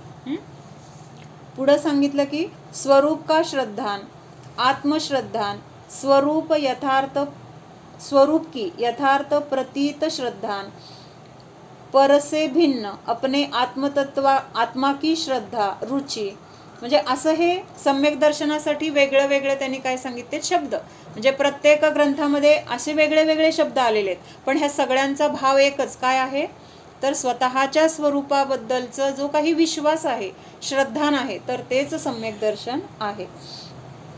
यहाँ पर से भिन्न शब्द सूचित करता है कि सम्यक दर्शन को परवस्तु, निमित्त, अशुद्ध पर्याय, अपूर्ण शुद्ध पर्याय या भंगभेद आदि कुछ भी स्वीकार्य नहीं है. मग आता थोडीशी मिसळ असलं तर चालते की, सोनं घ्यायला गेलो आपण, एक ग्रॅम सोनं घेतलं, त्याच्यामध्ये 9 ग्रॅम सोनं आहे, नाही काय, 1 तोळा सोनं घेतलं, त्याच्यामध्ये 9 ग्रॅम सोनं आहे आणि 1 ग्रॅम पितळ आहे. मग काय होते, सोनं म्हणून आपण घेणार का, तर तिथं जी काही अशुद्धता आहे तर ती अशुद्धताच आहे, त्या सोन्याबरोबर त्याला ठेवलंय म्हणून ते सोनं म्हटलं जाणार नाही. तसं सम्यक दर्शनामध्ये किंवा सम्यक दर्शन जेव्हा हे परद्रव्याचा संयोग आहे, किंवा निमित्त आहेत, किंवा पर्यायामध्ये रागद्वेष आहेत, किंवा अजून आपल्याला काय केवळ ज्ञान वगैरे प्राप्त झालेलं नाही, तर अशा अपूर्ण शुद्ध पर्याय, ह्याला काय म्हटलेलं आहे, अपूर्णता आहे. म्हणजे शुद्धता तर आहे कारण सम्यक दर्शन आहे, पण तिथं अजून केवल ज्ञान प्रकट झालेलं नाही. मग तोपर्यंतच्या त्या पर्यायाला काय म्हटलेलं आहे, अपूर्ण शुद्ध पर्याय. अपूर्ण शुद्ध पर्याय नवीन वाटतोय शब्द, पण ह्याचा अर्थ काय आहे की श्रद्धान सम्यक्त्व होतं, म्हणजे सम्यक दर्शन प्राप्त होतं. तर ते गुणस्थान कुठलं आहे, आपलं श्रद्धान सम्यक झालं की त्यावेळेस आपण चौथं गुणस्थान म्हटलं जाईल. मग ह्या चौथ्या गुणस्थानापासून 12व्या गुणस्थानाच्या शेवटपर्यंत एका अपेक्षेने तिथं श्रद्धा शुद्ध आहे की नाही, श्रद्धेचं पूर्ण तिथं काय झालेलं आहे, परिणमन 100% शुद्ध झालेलं आहे, त्याच्यामध्ये कुठंही अशुद्धता नाही. पण असं असताना पण अजून बाकीचं ज्ञान आणि चारित्र्य कसं आहे, अपूर्ण आहे की नाही, तिथं अजून केवल ज्ञान झालेलं नाही किंवा यथाख्यात चारित्र्य झालेलं नाही. म्हणजे अशा ह्या पर्यायाला काय म्हटलेलं आहे, अपूर्ण शुद्ध पर्याय. म्हणजे श्रद्धा गुण तरी शुद्ध आहे, पण बाकीचे गुण अजून अशुद्ध आहेत, ह्या अपेक्षेने तिथं काय म्हटलेलं आहे, अपूर्ण शुद्ध पर्याय असं म्हटलेलं आहे. किंवा बाहेर निमित्त जे काही असेल तर त्या गोष्टींना इथं म्हणजे पूर्ण शुद्ध म्हणून तिथं श्रद्धा स्वीकार करणार नाही. जेव्हा हे पूर्ण सगळेच्या सगळे गुण शुद्ध होणार त्यावेळेसच तिथं मग काय होणार आहे, शुद्ध पूर्ण अवस्था शुद्ध झाली असं श्रद्धा स्वीकारणार आहे, असं तिथं सांगितलंय. सम्यक दर्शन का विषय पूर्ण ज्ञानगण त्रैकालिक आत्मा है, पर्याय की अपूर्णता इत्यादी सम्यक ज्ञान का विषय है. म्हणजे आत्मा कसा आहे, तर पूर्ण शुद्ध स्वरूपीच आहे, असं काय आहे, तर सम्यक दर्शनाचा विषय आहे. किंवा तिथं बाकीचं जे अशुद्धता वगैरे आहे तर ते सगळं जाणण्याचं, किंवा जोपर्यंत ते जात नाही तोपर्यंत ती अशुद्धता किंवा अपूर्णता हे सगळं काय आहे, ज्ञान आणि बाकीच्या गुणांमध्ये आहे. विशुद्ध ज्ञान दर्शन स्वभाव रूप निज परमात्मा की रुचि सम्यक दर्शन है. आता ज्ञान गुण की मुख्यता से निश्चय सम्यक दर्शन की व्याख्या. विपरीत अभिनिवेश रहित जीवादी तत्वार्थ श्रद्धान सम्यक दर्शन का लक्षण है. म्हणजे सम्यक दर्शन कशाला म्हटलंय, तर विपरीततेने रहित, म्हणजे जीवादी जे 7 तत्व आहेत, कुठली 7 तत्व आहेत, जीव, अजीव, आश्रव, बंध, संवर, निर्जरा, मोक्ष, ह्या 7 तत्वांमध्ये विपरीतता जी आजपर्यंत होती किंवा विपरीतता जी काही मानली जाते तर त्या विपरीततेने रहित असं जे तत्वश्रद्धान आहे तर ते सम्यक दर्शन आहे किंवा ते सम्यक दर्शनाचं लक्षण आहे. जर हे 7 तत्व जर आपल्याला माहित आहेत, जीव कशाला म्हणायचं किंवा अजीव कशाला म्हणायचं, संवर काय, आश्रव काय, हे सगळं माहित आहे, म्हणजे त्याच्या व्याख्या माहित आहेत. पण त्या व्याख्या माहीत असताना त्याच्याबद्दल आपली विपरीत मान्यता आहे. तर ही विपरीत मान्यतेने सहित असलेलं ते ज्ञान, तर ते ज्ञान कसं आहे, मग मिथ्या ज्ञान आहे. म्हणून ह्या विपरीततेने रहित असं जे ज्ञान आहे तर तेच सम्यक दर्शनाचं लक्षण आहे. विपरीतता म्हणल्यावर लक्षात येतंय ना, ह्या 7 तत्वांची विपरीतता लक्षात येते ना सगळ्यांच्या. हो हो, जसं आहे तसं न कसं मानतो आपण, उदाहरण 7 तत्व तर माहितीये, पण त्याची विपरीतता कशी आहे आपल्याजवळ. जीव म्हणजे मीच, शरीर सहित. बरोबर. म्हणजे मी. हा, जीवाची तर ही लक्षात येते. पुढच्या तत्वांची विपरीत मान्यता, हे सगळ्यात सोपं आहे. जीव म्हणजे मी म्हणतोय आपण शरीराला. हा, पुढची काय आहे. आश्रव म्हणजे कर्माचं बंध मलाच होते माझ्या शरीराला, असं नाही. कोण सांगते आश्रव आणि बंधाची. कर्माचं येणं, हा, कर्म येणं ह्याला आश्रव, हे तर काय माहित आहे व्याख्या. आश्रव कशाला म्हणायचं, कर्माचं आत्मप्रदेशामध्ये येणं, ह्याला आश्रव म्हणले, ही व्याख्या झाली. पण ह्याच्यामध्ये विपरीतता काय असू शकते किंवा विपरीतता काय आहे, आपण काय म्हणतोय. नशिबात आहे म्हणून कर्म नाही, आपण डिटेलमध्ये बघितलंय हे सगळं. जेव्हा हे 7 तत्व ह्यातली बघितलीत ना, म्हणजे तत्वार्थमध्येच. कारण आहे. हा, जरा आणखीन खोलून सांगा, खोलून सांगा जरा. आपण म्हणतो म्हणजे तिथं आपण काय म्हणतोय की शुभ कर्म जे आहे किंवा शुभ आश्रव जे येत आहेत तर ते कसे आहेत, माझ्या म्हणजे मुक्तीला कारण आहेत किंवा निर्जरेला कारण आहेत, मोक्षाला कारण आहेत, अशी मान्यता. आश्रव म्हणजे काय, कर्माचं येणं. व शुभ क्रियांच्या द्वारे काय होतंय, कर्मच येतंय की नाही. आपण पूजा केली, आपण भक्ती केली, आपण दान दिलं, आपण स्वाध्याय केला किंवा आपण कोणाला तरी मदत केली किंवा तीर्थयात्रा केली, ह्या सगळ्या ह्या सगळ्या गोष्टी करताना आपले परिणाम विशुद्ध आहेत. पण विशुद्ध असले तरी शुद्ध नाही आहेत, तिथं शुभ आहेत. कसे आहेत, शुभ आहेत. मग ह्या शुभ भावांच्या द्वारे जे काही कर्म येणार त्याच्याने आपल्या कर्माची निर्जरा होणार का बंद होणार, काय होणार, बंद होणार, बंदच होणार. आपण तिथं मानतोय की त्याच्याने निर्जरा होते, तर ही आपली मान्यताच काय आहे, विपरीत मान्यता आहे. कशी विपरीत मान्यता आहे कळते का, हे विसरलो आपण सगळे, म्हणून बरं झालं ही रिव्हिजन होती आता. कळतंय का, म्हणजे शुभ कर्म जे येतंय त्याला आपण चांगलं मानतोय, पण ते कर्म पण मला ह्या संसारातच अडकवतंय, 4 गतीमध्येच मला फिरवतंय, परत परत शरीराचीच प्राप्ती होतीये, परत परत ह्या संसारातल्या क्रियाच मला कराव्या लागतायत, त्यामुळं मी बंधनात आहे असं आपल्याला वाटत नाही. ही आपली काय आहे, विपरीत मान्यता आहे. मग जसं पाप कर्माला आपण वाईट समजतोय तसं तिथं शुभ कर्म सुद्धा संसारालाच कारण आहे, म्हणून ते माझ्यासाठी उपादेय नाही. ते सुद्धा कसं आहे तर हेयच आहे, कथनचित हेय म्हटलंय ह्याला. पण शेवटी काय आहे, जर मला माझ्या घरात जायचंय तर हे पुण्य पण मला काय करावं लागणार आहे, ह्या पुण्याचं पण मला विसर्जन करावं लागणार आहे. आपण त्या ह्याच्यामध्ये म्हणतो ना, पूजापीठिकामध्ये ह्या सगळ्या पुण्याचं पण मी विसर्जन करतो, अशा ह्याचं वाक्य आहे एक शेवटी. म्हणजे तिथं काय सांगितलंय की हे पुण्य सुद्धा मला संसारालाच कारणीभूत आहे, म्हणजे पुण्य सुद्धा माझ्यासाठी उपयोगी नाही. मग त्याला जर आपण उपयोगी मानतोय, त्याच्यामध्ये आपली जर म्हणजे काय आहे, धर्मबुद्धी आहे, तर ती काय आहे, विपरीत मान्यता आहे. मग असंच बंधासंबंधी पण येणार. आणि संवर तत्वाची काय आहे येणार, विपरीत मान्यता. संवर कशाला म्हटलंय, कर्माचं येणं थांबवणं म्हणजे संवर. मग आता संवर मध्ये आपली विपरीत मान्यता काय असू शकते, माधुरी भाभी सांगा. संयम यामुळे आपल्याला हे होतं, तीर्थयात्रा केल्यामुळे आपल्याला संवर होतो असं मानतो आपण. संवर होतो म्हणजे काय, कर्माचं येणं थांबतंय. हा, कर्माचं आता संवर बघतोय ना आपण. मग संवर झाला म्हणजे काय, मी ज्या शुभ क्रिया केल्या त्याच्यामुळं माझं कर्म येण्याचं थांबलं असं जर आपण मानत असेल तर ही संवर तत्वाची विपरीत मान्यता आहे. किंवा अशा कर्मामुळे माझ्या कर्माची निर्जरा होते, शुभ भावाने माझ्या कर्माची निर्जरा होते, उपवास केले, एवढं व्रत केलं त्याच्यामुळे माझ्या कर्माची निर्जरा होते, अशी जर आपली मान्यता असेल तर ती निर्जरा तत्वाची मान्यता आहे. आणि अशा क्रियांच्या द्वारे निर्जरा होऊनच मला मोक्षाची प्राप्ती होते असं मान्यता असेल तर ती मोक्ष तत्वाची विपरीत मान्यता आहे. म्हणून हे सम्यक दर्शन नेहमी चालूच असतं ना, समोर होऊ शकतो ना.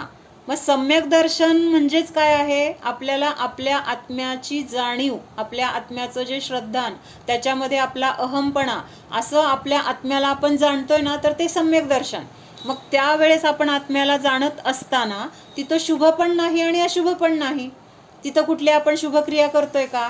आत्ता मी माझ्या आत्म्याला जाणतोय, म्हणजे मी ध्यान करते आणि माझा उपयोग पूर्ण माझ्या आत्म्यामध्ये लागलाय, मग तेव्हा मला शुभ कर्माचा बंध होईल का अशुभ कर्माचा बंध होईल? दोन्ही पण नाही आहे. मग जिथं दोन्ही पण कर्म नाही त्यावेळेस तिथं काय आहे? शुद्ध अवस्था आहे. आणि ही शुद्ध अवस्था म्हणजेच तिथं कर्माच्या येण्याला थांबवलं की नाही आपण? कर्म येण्याचं का तेच महत्वाचं आहे. आंतरमुहूर्ताला कमी समजायचं नाहीये. आंतरमुहूर्त सुद्धा ह्या सगळ्या संसाराला नष्ट करण्यासाठी कारणीभूत आहे. अगदी एक समजा आपण अशी कल्पना करूया की 10 एकराचं गोडाऊन आहे. आता 10 एकर म्हणजे एक कल्पना करा की खूप मोठं, आणि त्या सगळ्या गोडाऊनमध्ये सगळा खचाखच कापूस भरलाय. काय भरलाय? कापूस भरलाय. आणि ते एका माणसाला बोलवलं आणि सांगितलं की ह्या सगळ्याच्या गाद्या बनवून द्या आम्हाला. काय सांगितलं? गाद्या बनवून दे. आणि तो माणूस ते सगळं बघून आजारी पडला. त्यांनी कॉन्ट्रॅक्ट तर घेतलं पण आजारी पडला. का आजारी पडला? की हे एवढं सगळं मी कधी करू? त्याला एवढं दडपण आलं की ह्या सगळ्याच्या गाद्या मी कधी करू? 10 एकरामधला कापूस केवढा असेल तो, आणि असा खचखच भरलेला आहे. आणि त्याला किती औषध उपचार केले, काय केले, पण त्याला काही बरं वाटेना. दिवसेंदिवस तो खंगायला लागलाय. मग एक असाच हुशार डॉक्टर आहे, त्यांनी विचारलं काय झालंय, म्हणजे काय घटना घडली का वगैरे. तर मग ते बोलता बोलता कुणाच्या तरी घरातल्या कुणाकडून तरी गेलं की असं असं ते बघून आलं, आणि तेव्हापासून ते काय झालंय? आजारीच पडलाय. मग त्याच्या लक्षात आलं की त्याला त्या कापसाचं टेन्शन आलंय. मग काय, आता त्यांनी काय तर केलं असेल, किंवा पण आता आपल्याला उदाहरणासाठी, मग त्यांनी काय केलं की त्याला एक ठिणगी फक्त तिथं पडली. काय झालं? योगायोगाने म्हणा, त्या जिथं कापूस होता तिथं काय पडली? एक ठिणगी पडली. आता ते कापूस संपून जायला किती वेळ लागणार आहे? कापूस तर एवढा 10 एकराचा आहे, ठिणगी तर काय एवढीशी आहे. मग ती कशी जाळणार? त्याला कशी जाळणार? अवघड आहे का सोपं आहे? एका क्षणात. पण ते जळायला अवघड नाहीये, जळून जाणार. एक ठिणगी म्हणजे तिथं खूप मोठी अग्नी पाहिजे मग जळेल असं नाहीये. तशी ही आत्मानुभूती एक समयाची, किती म्हटलंय? एक समयाची. एक समय म्हणजे किती? अशी आपली पापणी लवली, त्याच्यामध्ये असंख्यात आवली झाल्या. त्या आवलीमधली एक आवली घेतली, त्या आवलीमध्ये असंख्यात समय आहेत. त्या असंख्यात समयामधला एक समय, म्हणजे आपण तर कल्पनाच करू शकत नाही की एक समय किती छोटा असेल.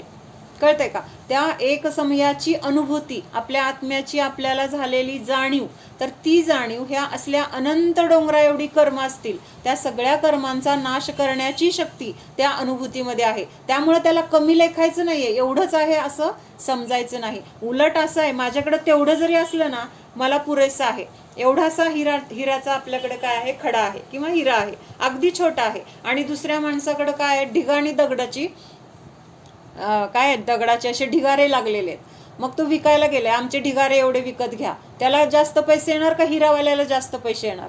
साधी सरळ गोष्ट आहे. म्हणजे ती छोटी आहे म्हणून दगडं, बाबा तुझ्याकडं काय एवढी मोठी दगडं आहेत, इतकं मोठ्याच्या मोठं सगळी जागा त्यांनी व्यापली, तुला भरपूर पैसे येतील असं म्हणून तो हिरावाला माणूस जर वाईट वाटून घेत असेल तर त्याला वेडं म्हणतील. बरोबर आहे? त्या दगडाला जेवढी किंमत येणार नाही त्याच्या कितीतरी पटीने किंमत ह्या हिऱ्या विकल्यानंतर त्याला येणार आहे. तसं ही आत्मानुभूती आपली स्वतःची आहे. आणि त्यामुळे ह्या बाहेरच्या कर्मांना ती तेवढ्या एक समयाची आत्मानुभूती काय आहे तर नष्ट करण्यासाठी कारणीभूत आहे. एक समय आपल्याला आत्मानुभूती झाली ना की आपला ह्या संसारातला काळ अर्धपुद्गल परावर्तन एवढाच राहिला, हे निश्चित झालं. त्या समयाला निश्चित झालं. त्याच्यानंतर अर्धपुद्गल परावर्तनाच्या पुढं एक समय देखील आपण ह्या संसारात राहणार नाही. त्याच्यापेक्षा खूप लवकर पण जाऊ शकतो, पण जास्तीत जास्त जर संसारामध्ये आपण राहिलो तर किती राहणार आहे? अर्धपुद्गल परावर्तन एवढा काळ. आणि ते म्हणजे आत्मानुभूती होते का? हा, मग ती आत्मानुभूती होत राहणार. म्हणजे परत त्या अर्धपुद्गल परावर्तनामध्ये हे अधूनमधून आपले जे काही पूर्वीचे कर्म आहेत ते संपत जातील, किंवा अजून आपल्या आत्ता कषायांच्या द्वारे जे बाकीचं चारित्र मोह आहे ना त्याच्यामुळं कर्म बांधले जाणार आहेत. कर्म बांधायचं थांबलं जाणार नाही. जेवढा वेळ आपण अनुभूती घेतोय तेवढा वेळ कर्माचं काय आहे, तिथं कर्म रोखले जाणार आहेत आणि पहिली निर्जरा आहे. पण बाकीचा सुद्धा कर्माचा उदय आहे, पण त्याच्यामध्ये काय आहे? शक्ती नाही आहे. बाकीचे जे कर्म बांधले जात आहेत चारित्र मोहामुळे त्याच्यामध्ये शक्ती नाही आहे. जी दर्शन मोहनीयामध्ये शक्ती होती ती ह्याच्यामध्ये नाही आहे. मिथ्यात्व नष्ट झाले म्हणजे काय झालंय? शुद्ध आत्म्याची अनुभूती. हा, फक्त एक आत्म्याची जाणीव. त्यावेळेस आपल्याला कुठले विकल्प नाहीत, कुठल्या चिंता नाहीत, शरीराबद्दल परिग्रहाबद्दल काही नाही. त्याचं आपल्याला आठवण पण नाही. एक मी आणि त्या आत्मस्वरूपाची अशी आपल्याला तिथं एक असं एक क्षण वीज चमकते तसं होऊन जात असेल. म्हणजे इतक्या छोट्या समयासाठी. हा, एकदम म्हणजे असं किती एक समय म्हटलं ना आपल्या पकडीत येत नाही, एवढा छोटा समय आहे. मग तेवढं सुद्धा काय होतं, आपल्या सगळ्या संसाराला नष्ट करण्यासाठी तेवढंच गरजेचं आहे. पहिल्यांदा तेवढं तरी करूया आपण. मग त्याच्यानंतर आपल्याकडून मुनी अवस्था येईल. मग मुनी अवस्थेमध्ये काय आहे? ह्याच अनुभूतीची प्रचुरता आहे. प्रचुरता म्हणजे काय? तिथं वाढ आहे. म्हणजे आता आपल्याला एक समयाला होतीये, मग तिथं आणखीन त्या समयामध्ये वाढ होणार. मग मुनींचं कसं आहे? अंतर्मुहूर्त म्हणजे असंपर्यंत तिथं त्यांचं काय आहे? अनुभूतीचा काळ असा वाढत जातो. पण पहिल्यांदा आपल्याला तर एवढंच काय आहे? करणं गरजेचं आहे. प्रचुरता म्हणजे काय? की भरपूरपणे भरपूर अवस्था म्हणजे काय? त्याच्यामध्ये काय की त्याच्यामध्ये एक असं वाढ होणं, भरपूर प्रमाणामध्ये असणं. म्हणजे भरपूर प्रमाणामध्ये आणि भरपूर क्वालिटी. म्हणजे क्वांटिटी आणि क्वालिटी दोन्हीमध्ये तिथं काय होते? वाढ होते. त्याला प्रचुरता म्हटले. परत परत ते अनुभव घेण्याचे भाव होणार. परत परत आपण त्याच्यामध्ये लीन राहण्यासाठी आपल्याला असं आतून वाटणार. एखादा आता मोबाईल घेतला, मोबाईल पहिल्यांदा घेतलाय, अगोदर नव्हता आपल्याकडे, तर आपलं काम करताना लक्ष काय? कधी काम होते आणि कधी मोबाईल बघू, कधी काम होते आणि कधी मोबाईल. एक उदाहरण बरं का. असं तसं आत्मानुभूतीची सुद्धा आपल्याला ओढ लागते. आणि हे काम कधी होतंय? मला माझ्यासाठी, मला स्वतःकडे जायचंय, मला माझ्या घरात जायचंय, असं तिथं काय होतं? अंतरंगातून. आणि ही अवस्था म्हणजेच मुनी अवस्था आहे. कळतंय का? आता संसारामध्ये आपल्याला हे सगळ्या बाकीच्या गोष्टी अशा खेचतायत, सारखं खेचतायत, माझ्याकडे ये, माझ्याकडे ये, माझ्याकडे ये. आणि त्यांनी नुसता म्हणायचा अवकाश, आपण दना दना दना पळत तिकडे जातोय. कळतंय का? म्हणजे समोर एखादी गोष्ट दिसली की लगेच आपण ती गोष्ट बोलवत नाही तरी पण आपण त्याच्याकडे जातोय, आणि मला ती गोष्ट आत्ता करणं गरजेचं आहे म्हणून आपण त्याच्यामध्ये स्वतःला झोकून देतोय. पण ही आपल्याला लक्षात ठेवायचे की काहीही करून मला ह्या जन्मामध्ये माझ्या स्वतःच्या आत्म्याला जाणायचे, सम्यक दर्शनाची मला प्राप्ती करून घ्यायची.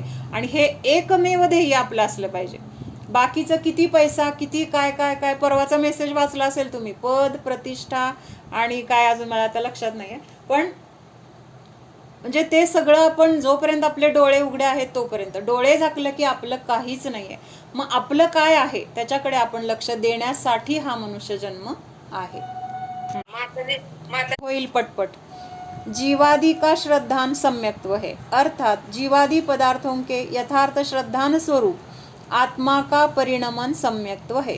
म्हणजे जीवादी जे पदार्थ आहेत, म्हणजे जीवाचं हा मी म्हणून, आणि बाकीचे जे द्रव्य आहेत ते पुद्गल आहे, धर्म आहे, अधर्म आहे, हे त्यांच्याबद्दलचं पण यथार्थ श्रद्धान हे सम्यक दर्शन आहे. भूतार्थ से जाने हुए पदार्थ से शुद्धात्मा के पृथक्त्व का सम्यक अवलोकन. म्हणजे सम्यक्त्वाचं अवलोकन म्हणजे सम्यक्त्वाला जाणणं, म्हणजे जे माझ्या आत्म्याचा जो स्वभाव आहे त्याला बाकी सगळ्यांपासून वेगळं होऊन जाणणं, तर हे सम्यक दर्शन. म्हणजे सम्यक दर्शनाच्या व्याख्या त्यांनी वेगवेगळ्या ग्रंथातून दिलेल्या आहेत. ज्ञान की अपेक्षा से निश्चय सम्यक दर्शन की व्याख्या, ठीक है, इतना नहीं है, इसलिए शुद्ध तत्व कहीं उन 9 तत्वों से विलक्षण अर्थांतर नहीं है, किंतु केवल नवतत्व संबंधी विकारों को छोड़कर नवतत्व ही शुद्ध है. म्हणजे ह्या विपरीत मान्यतेने रहित तत्वाचं जे श्रद्धान आहे तर तेच शुद्ध आहे किंवा ते समजून घेणं हेच सम्यक दर्शन आहे। इससे सिद्ध होता है कि केवल विकार की उपेक्षा करने से नव तत्व ही शुद्ध तत्व है, नव तत्वों से कहीं सर्वथा भिन्न शुद्धत्व नहीं है। म्हणजे ह्या विकारांनी किंवा विपरीततेने रहित असंच काय आहे तर ह्या नवतत्वांचं शुद्ध स्वरूप आहे। विकार की उपेक्षा करने पर शुद्धत्व नवतत्वों से अभिन्न है, इसलिए सूत्रकार ने नवतत्वों के यथार्थ श्रद्धान को सम्यक दर्शन कहा है। जीव अजीव आश्रव बंध संवर निर्जरा और मोक्ष इन 7 तत्वों के नाम दिए गए हैं। पुण्य और पाप के साथ इन 7 तत्वों को नव पदार्थ कहा जाता है। वे नव पदार्थ भूतार्थ के आश्रय से सम्यक दर्शन का वास्तविक विषय है। भूतार्थ म्हणजे काय? जसं आहे तसं जाणणं किंवा त्याचा आश्रय घेणं। पुण्य और पाप के साथ यह 7 तत्व ही नव पदार्थ कहलाते हैं। वे नव पदार्थ यथार्थता के आश्रय से सम्यक दर्शन के यथार्थ विषय है। शुद्ध चेतना एक प्रकार की है, क्योंकि शुद्ध का एक प्रकार है। म्हणजे माझा आत्मा, चेतना म्हणजे काय? आपला ज्ञान गुण, तर तो कसा आहे? एकच आहे, त्याच्यामध्ये वेगळे वेगळे प्रकार नाहीत। शुद्ध चेतना में शुद्धता की उपलब्धि होती है, इसलिए वह शुद्ध रूप है और वह ज्ञान रूप है, इसलिए वह ज्ञान चेतना है। सभी सम्यक दृष्टियों के यह ज्ञान चेतना प्रवाह रूप से अथवा अखंड एक धारा रूप से रहती है। म्हणजे सम्यक दृष्टी जे जीव आहेत ना, तर हे जे जाणलेलं आहे शुद्धता, शुद्ध स्वरूप किंवा 7 तत्व 9 पदार्थांबद्दलचं जे श्रद्धान यथार्थ, तर हे सतत अखंड रूपाने तिथं चालू आहे। त्याच्यामध्ये काही परत त्याच्यामध्ये भेळ मिसळ किंवा काय त्याच्यामध्ये विपरीतता होणार नाही। तर ते कसं आहे? सम्यक दृष्टी जीव आहे ना, तर ते एक धाराप्रमाणे कसं आहे तिथं चालू आहे। मग तिथं बाहेर काही करताना दिसतोय तरी सुद्धा अंतरंगामध्ये ती धारा चालू आहे। कशी चालू आहे? आता आपण काय करतोय? स्वयंपाक करतोय, मग त्यावेळेस आता आपण असं म्हणतोय का की मी स्त्री आहे, माझं अमुक अमुक, माझं नेहा नाव आहे, असं आपण तिथं पण ह्या गोष्टीला विसरलोय का आपण? जरी आपण तिथं स्वयंपाक करतोय पण ते करत असताना आपली ही धारा पण आपल्याला कळत नाही, पण ते आपल्यामध्ये कसं आहे? पक्क श्रद्धान आहे। तर तसं सम्यक दृष्टीची ही धारा अखंड रूपाने चालू असते। ज्ञेय ज्ञातृत्व की यथावत प्रीति जिसका लक्षण है वह सम्यक दर्शन पर्याय है। म्हणजे मी जाणणारा, मी काय आहे? जाणणारा, ज्ञान स्वरूप, आणि माझ्या संयोगामध्ये जे जे काही आहे तर ते फक्त जाणण्यायोग्य आहे, त्याच्याबद्दल रागद्वेष करणे हा माझा स्वभाव नाही, असं जे काही लक्षण, तर त्याला सम्यक दर्शन असं म्हटलेलं आहे। आत्मा से आत्मा को जानने वाला जीव निश्चय सम्यक दृष्टी है। आत्मा से आत्मा को म्हणजे स्वतःला पण आत्मा समजतोय, आणि संयोगामध्ये जे जीव आहेत किडा मुंगीपासून सिद्ध भगवंतांपर्यंत सगळ्यांना तो जीव जीव रूपाने जाणतोय। हा माझा, तो परका, हा मित्र, तो शत्रू, हा त्रास देणारा, असं तिथं नाहीये। जरी पर्यायामध्ये अशा घटना दिसत आहेत तरी सुद्धा त्याच्याकडे काय भाव आहे की हा एक जीव आहे। ही बाकीच्या पर्यायामध्ये अशा काहीतरी विपरीत दिसतील पण त्याचा माझा काही संबंध नाही, असं तिथं तो जाणतोय। तत्वार्थ श्रद्धानम सम्यक दर्शनम। माताजींच्या प्रवचनातले अंश, तर त्याच्यामध्ये आपण बघत होतो की प्रभूंच्या दर्शनाने आपल्याला काय होतं तर शुभाची किंवा आपल्या परिणामांची विशुद्धी होते, आणि त्या विशुद्धीने आपल्याला खूप काही मिळतं। म्हणजे जे काही आता तीर्थंकर, चक्रवर्ती वगैरे हे पद मिळतात, कशाचं फळ आहे हे? परिणामांच्या विशुद्धीचं किंवा उत्कृष्ट पुण्यबंधाचं, उत्कृष्ट शुभभावाचं हे फळ आहे। पण हे फळ मिळत असताना किंवा आपल्याला असं सहज मिळत असताना सुद्धा आपल्या इच्छा काय होतात? थांबत नाहीत। मिळतंय त्याच्यामध्ये आपण समाधानी नसतो, म्हणजे तिथं काय आहे तर आपल्याला आणखीन काहीतरी असावं अशा आपल्या इच्छा असतात। मग ह्याच्यासाठी एक परवाची गोष्ट सांगायची राहिली होती की इच्छा कशी असते, म्हणजे ते भवदेव आणि भावदेव, म्हणजे अम्मांच्याच कालच्या का परवाच्या प्रवचनातलं होतं, तेव्हा वेळ संपली म्हणून सांगितलं नव्हतं की भवदेव आणि भावदेव असे 2 कोण आहेत? सख्खे भाऊ आहेत। मग त्याच्यामधल्या भावदेवांनी दीक्षा घेतली दीक्षा घेऊन ते निघून गेलेत आणि काही दिवसांनी त्याच नगरामध्ये त्यांच्या पूर्वाश्रमीच्या घरी आहार त्यांचा झालेला आहे. आता घरी त्यांचा भाऊ आहे भवदेव पूर्वाश्रमीचा. मग तो आहार झाल्यानंतर काय करतो, कमंडलू घेऊन तो काय करतो, त्यांना सोडायला जंगलात जातो. आता जंगलात चालल्यानंतर त्याला वाटत असतं की हे म्हणतील आता तू परत जा, कशाला एवढ्या लांबपर्यंत येतोय, ते असं मी स्वतःहून कसं परत जाऊ असं त्यांना वाटत असतं की महाराजांनी सांगावं की जा तू आता घरी. पण ते महाराज काय त्याला जा वगैरे म्हणत नाहीत. मग शेवटपर्यंत तिथं तो जातो आणि गेल्यानंतर आता परत फिरायचं असतं तेवढ्यात तिथले एक महाराज काय म्हणतात, इथंपर्यंत आलाय काय, दीक्षा घ्यायचा विचार आहे का, असं विचारलं की आता त्या महाराजांना मोडायचं कसं, त्यांच्या शब्दाला नाही कसं म्हणायचं. नाही म्हणायचं म्हणजे कमीपणा, संसारात परत जायची इच्छा आहे वगैरे, म्हणून तो म्हणते हा हो त्याच्यासाठी आलोय. आणि मग तिथं दीक्षा तर आता झाली. आता दीक्षा झाल्यानंतर आता मनामध्ये विचार काय आहे, ती दीक्षा असं विशुद्ध परिणामपूर्वक झाली आहे का, नाविलाज म्हणून झाली आहे, बळजबरीने झाली आहे. मग आता मनामध्ये विचार काय आहेत, नुकतंच लग्न झालंय, मी बायकोला काही सांगितलं पण नाही आहे, परस्पर इथं सोडायला म्हणून आलो, दीक्षा घेतली, आता तिला काय वाटत असेल, ती माझ्याबद्दल काय विचार करत असेल, आता ती कसं सगळं घर सांभाळणार, असे सगळे विकल्प त्यांना किती दिवस राहिलेत, दिवस नाही, महिने नाही, 12 वर्षपर्यंत हे विकल्प की माझ्या बायकोचं कसं चाललं असेल, मी तिला असं सोडून आलोय, म्हणजे तेच विकल्प त्यांना 12 वर्ष त्रास देत होते. मग काही 12 वर्षानंतर असं विहार करत करत परत योगायोगाने ते म्हणजे त्यांच्या गावामध्ये आलेले आहेत. आता आल्यानंतर आता त्या विकल्पाला काय झालं, आणखीन बळ आलं. आता गाव आहे ना, मग आता आपण काय करू तर शकत नाही, पण तिची बातमी तर काढूया की कसं चाललंय, कुठे आहे ती आता, कसं जगतीये, सगळं व्यवस्थित आहे का, असं सगळे विकल्प. मग तिथं मंदिरामध्ये गेलेत दर्शन करायला आणि तिथं एक आर्यिका दिसत आहेत. आर्यिका दिसल्यानंतर आता तिथं काहीतरी विषय काढून ते चौकशी करायचा प्रयत्न करतायत, इनडायरेक्टली. मग ते असं त्या आर्यिकेच्या लक्षात येतं की हे सारखं स्त्रीबद्दलच विचारतायत, म्हणजे दुसऱ्या कुठल्या तत्वाचं वगैरे काही बोलत नाहीयेत, ते स्त्रीबद्दलच काहीतरी विचारतात. मग त्या म्हणतात पण की तुम्ही सारखं स्त्रीचाच काय विषय काढताय, तुम्ही दुसरं तत्वाचं काही का बोलत नाही.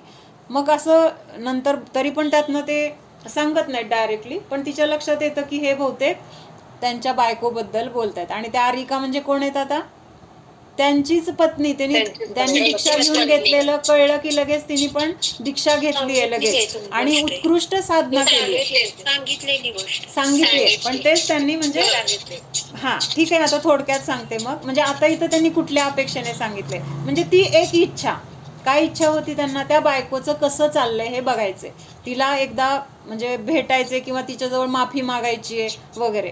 मग त्या आर्यिकेला हे त्यांचं सगळं कळल्यानंतर ती त्यांना ताडना करते की तुम्ही एवढं महाव्रत घेतलंय आणि तुम्ही कशात अडकलाय, कसल्या त्या फालतू गोष्टीला तुम्ही घेऊन ह्या महाव्रताची तुम्ही विराधना करताय. असं सगळं झाल्यानंतर त्यांना पश्चाताप झालाय. परत ते संघामध्ये गेलेत, आचार्यांकडे जाऊन तिथं काय केलंय त्यांनी, प्रतिक्रमण, प्रायश्चित्त, 12 वर्षपर्यंत माझं चुकलं वगैरे हे सगळं झालं. आता ते तिथं कसं त्यांची साधना चालू आहे, आता उत्कृष्ट रूपाने साधना चालू आहे. पण त्याच्यानंतर त्यांना जेवढे भाव मिळाले, त्यांचा शेवटचा भाव आहे जंबूस्वामीचा, मध्ये त्यांचे जे काही 4, 5, 5, 6 भाव झाले असतील, प्रत्येक भावामध्ये त्यांना असं होत होतं की त्यांना आता ते दीक्षेचे संस्कार आहेत ना, म्हणजे सारखं वैराग्याचे भाव होत आहेत, दीक्षाच घ्यायची आहे मला संसार नाही करायचा, असा आतून भाव आहेत. आणि त्यावेळेस त्यांना घरचे बळजबरी करतायत. काय बळजबरी करतायत, नाही लग्न करायचं, दीक्षा घ्यायची नाही, तू संसार कर, हे तुझं कर्तव्य आहे, आम्हाला सांभाळ, असं करून त्याला तिथं 5-6 भावामध्ये बळजबरीने ते करावं लागले. मग ही बळजबरी कुणी केली त्यांच्यावर, बघताना आपल्याला वाटते त्यांच्या आईवडिलांनी केली, घरच्यांनी केली. पण त्यांनी मागच्या भावामध्ये 12 वर्ष जे काही पत्नीचा विचार, पत्नीला भेटण्याची इच्छा, त्या इच्छेचं फळ म्हणजे हे त्या काल आम्हाला सांगितलं की इच्छा आपण कशा करतो, आपल्याला वाटते की काय साधी इच्छा आहे त्याच्याने काय, पण त्याचं फळ पुढं जाऊन त्यांना इतकं भोगावं लागलं की जंबूस्वामीच्या भावामध्ये सुद्धा महाराजांकडे गेले दीक्षा द्या म्हणून, पण आचार्य पण काय म्हणतात की अजून तुझी योग्यता आलेली नाही आहे. अजून योग्यता म्हणजे ते आता अवधिज्ञानी आहे, त्यांना माहिती आहे की आता दीक्षा ह्यांची व्हायला काय एक अजून थोडं वेळ आहे, 4-6 महिने जे काय असेल ते. आणि आई वडिलांना विचारून ये की बाबा दीक्षा घ्यायची आहे, परवानगी वगैरे. मग घरी गेले तर घरी 4 लोक आलेले आहेत, 4 ठिकाणचे 4 शेठजी, आमच्या मुलीशी लग्न करा. आणि मग ते नाही म्हणतायत, पण आई वडिलांचा परत आईचं तिथं सगळा फोर्स वगैरे, मग ते काय म्हणतात की लग्न झालेल्या दुसऱ्या दिवशी मी दीक्षा घेणार. पण आईला अपेक्षा म्हणजे असं भाव असतात की कदाचित ह्याचे परिणाम बदलतील, नाही जाणार एकदा लग्न झालं म्हणल्यावर. मग ती हो म्हणते. आणि लग्न झाल्यानंतर परत रात्रभर त्यांची चर्चा काय चाललेली आहे, बायका सांगतायत संसार कसा चांगला आहे आणि जंबूस्वामी सांगतायत संसार कसा वाईट आहे. म्हणजे दोघं एकमेकांना पटवण्यात त्यांची अख्खी रात्र गेली. आणि मग सकाळी उठून सगळे कुठं गेले, ओळीने सगळे दीक्षाला. पुढं जंबूस्वामी, पाठीमागं 4 बायका, त्यांच्या मागं आई, त्याच्या मग अजून एक तो चोर आलेला असतो, तो चोर, असे सगळे मिळून कुठं गेले, मग दीक्षा घ्यायला गेले. म्हणून इच्छा करायची नाही हे सांगितलं अम्मांनी, की आपल्याला वाटतं की किरकोळ इच्छा आहे, पण तिथं त्या इच्छेचं फळ आपल्याला काय काय भोगावं लागेल हे आपल्याला कळत नाही. किंवा आणखीन एक सांगितलं की आपल्याला इच्छा तिथं तत्वाचाच विजय होतो. हा, तत्वाचा विजय झाला. बरोबर, अम्मांचं वाक्य आहे बरं का, मोनिकाने बरोबर सांगितलं. आणि शेवटी तत्वबोधा. हा बरोबर. आणि शेवटी तत्वाचा विजय झाला असं म्हणायचे की नाही अम्मा. आणि मग ते दीक्षा घ्यायला गेले. मग अजून एक सांगितलं की आपल्याला अशी कौतुक करावं, स्तुती करावी, किंवा कुणीतरी आपल्याला चांगलं म्हणावं, असं आपल्याला आतून एक भाव असतं.